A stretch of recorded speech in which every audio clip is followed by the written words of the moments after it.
Go ahead. Coach Yorke, we experienced a 7.6 earthquake yesterday in the Caribbean. We saw Trinidad coming to Kingston now, playing Jamaica, shaking them a little bit, throwing them off their game. What is your assessment of tonight's match?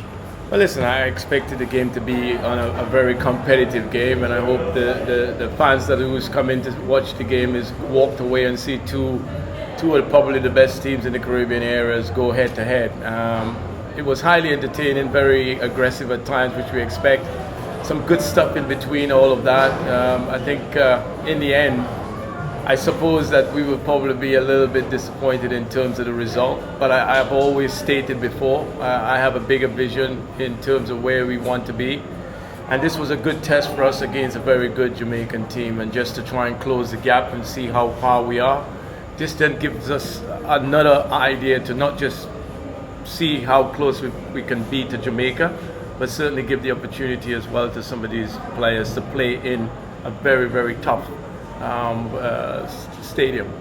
Go ahead. Coach, a little bit better in attacking territory. Having another issue in the wide areas, we don't want to square the ball into the box, but a little bit better in set piece as well, Sheridan coming up and scoring for you. Yeah, listen, we are a progressive team. We know that there is still some hard work to be done. We taken from the game a few days back areas that we needed to improve.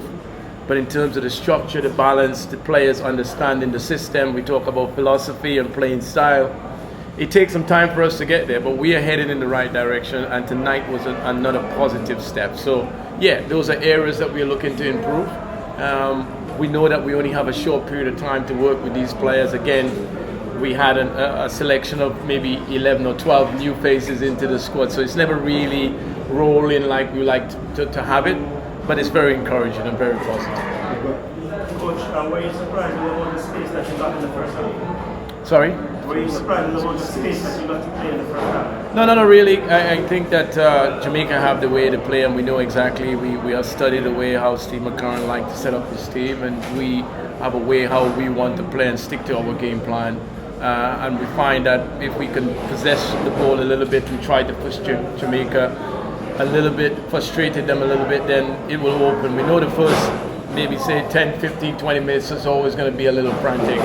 Once we came through that spell, then we come into our own, and you can see the players growing confidence as we go ahead. So were you disappointed to concede so late? Yeah, I think anybody likes it because, and this is another learning curve. We felt that we'd done enough to win the game. I'm sure the fans and the people who are probably looking on the sort of what is it? What station?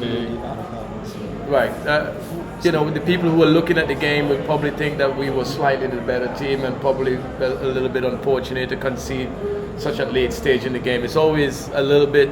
The players are very disappointed, in fact, there, and I think for me that's really good. That's a real good sign that is happening. That that we have come this far in such a short space of time, but there is a lot of work, and we know that going forward we need to see those games off.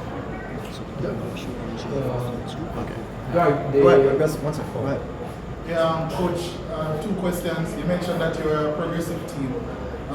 So I'd like to ask you about your in-possession and out-of-possession structures.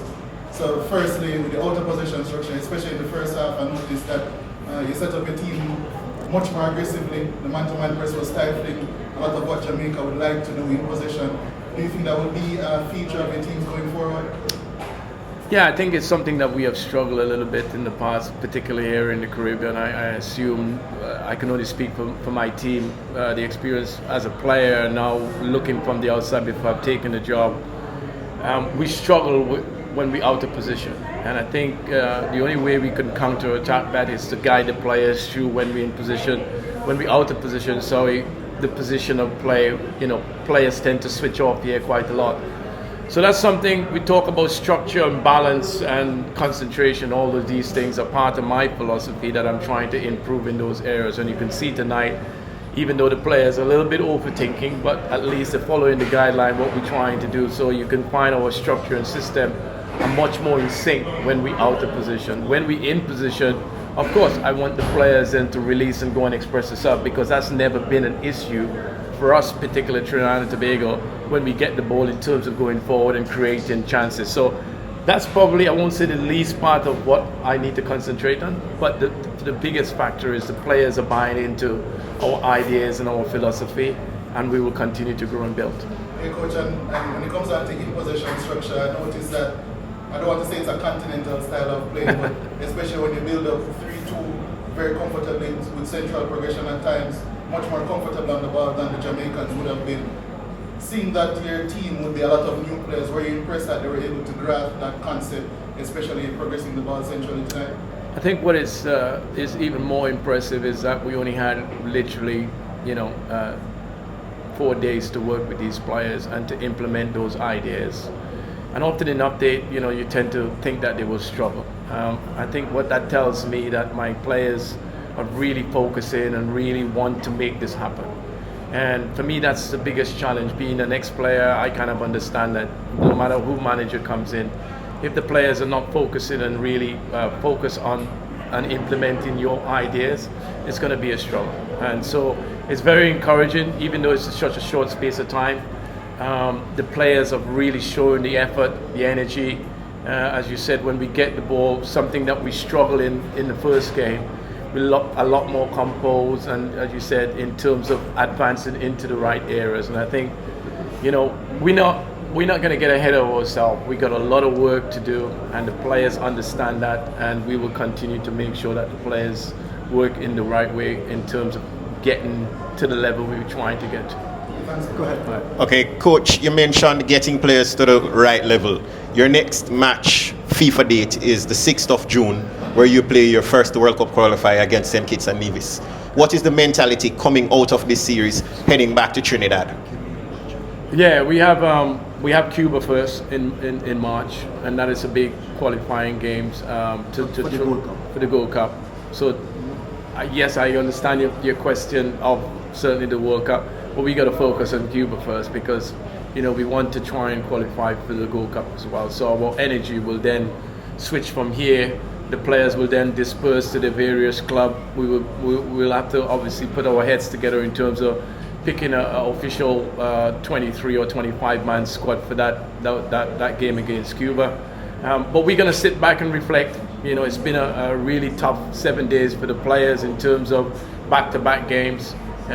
It's us now, me and my backroom staff, and certainly the technical staff to make sure and try to put the best possible team available for us against Cuba.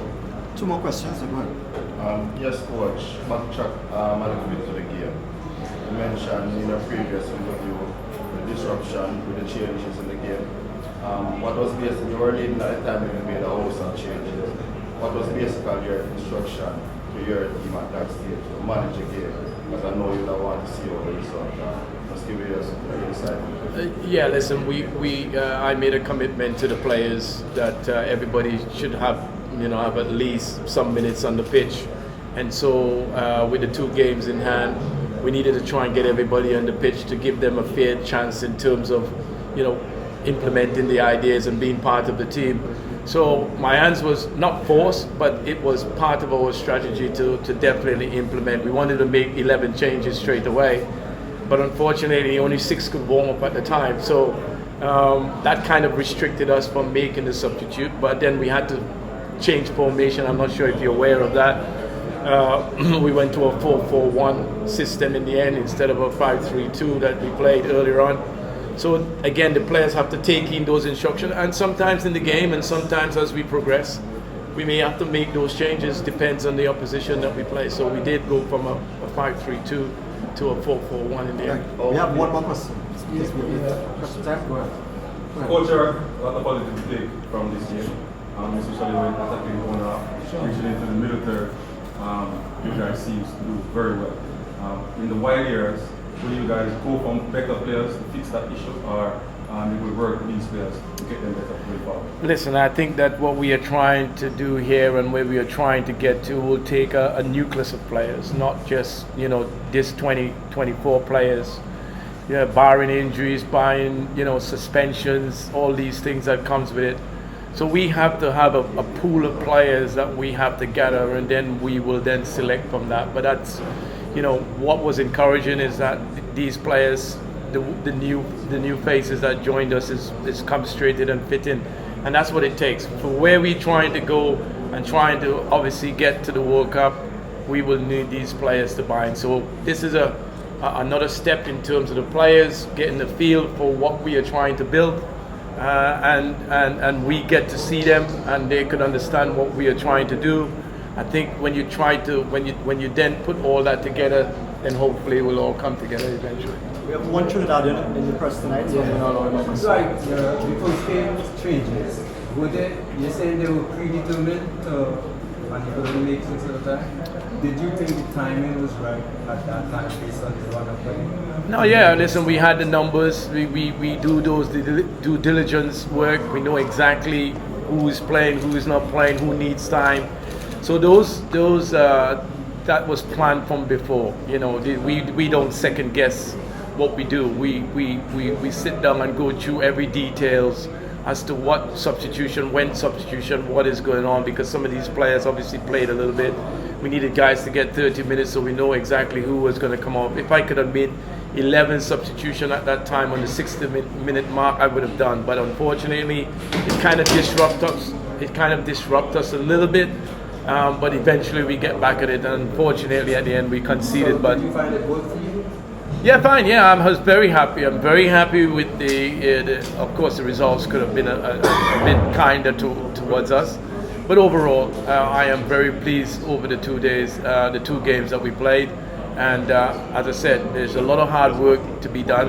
And this is just another step in the right direction for us. All right. Thank you very much, members of the press.